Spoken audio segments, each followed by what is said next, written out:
Hi, this is Robert Estrin at virtualsheetmusic.com and livingpianos.com with a viewer question who asks how to decide what music school to go to.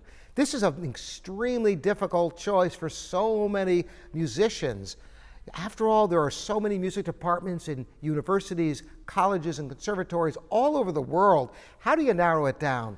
Well, there's the obvious things. Well, you want to go to a school that, has good ensembles, so you get to play with good musicians, good orchestras to play in if you're a wind player or a string player. There are many things that come into play. The prestigiousness of the institution, perhaps the city you'll be in. After all, you're going to spend years of your life, and if maybe you want to be in an urban environment where you can start embarking upon a career in performing or teaching, and you want to have those opportunities, or maybe you want to have the solace of a rural environment where you can just delve into music and stay immersed in it without distraction.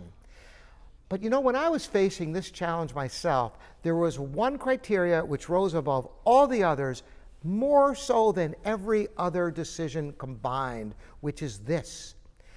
If you are an instrumentalist or a composer or a conductor, ultimately it comes down to the private teacher who mentors you. This trumps everything else about where to go to school.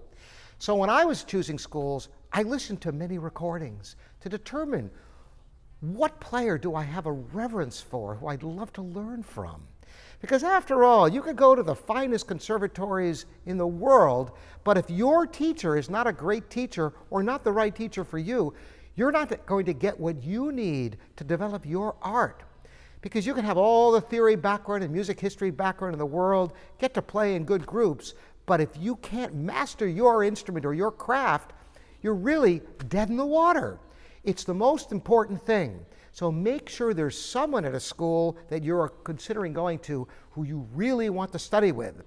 Now, the challenge is tremendous in this regard because just because somebody can play well doesn't mean that they can teach well. And the opposite is true. There are people, for example, who had illustrious careers years ago, but maybe they have physical ailments and they don't perform and haven't performed in years, but they might be great nurturing teachers who can really help you. Worse yet, there are some teachers who are just mean, and how to know? Because you might think, oh, well, this teacher must be great because look at all the phenomenal students that they have. And, after all, that is a great indication. If, for example, the teacher that you're thinking about has contest-winning students all over the place, you figure they must be the ones to study with. They very well could be. But I've also seen the situation where an illustrious name goes to an institution, so all the most talented students applying to that school vie for this teacher, so they have people who are already on such a high level that all they're really doing is coaching them, not so much teaching, just putting the final refining touches on their playing and getting all the credit for it, the work that somebody else did with them for years previous.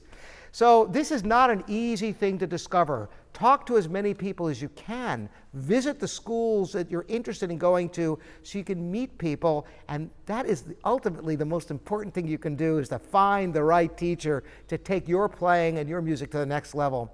Thanks for these great questions. I am Robert Estrin here at livingpianos.com and virtualsheetmusic.com. Thank you.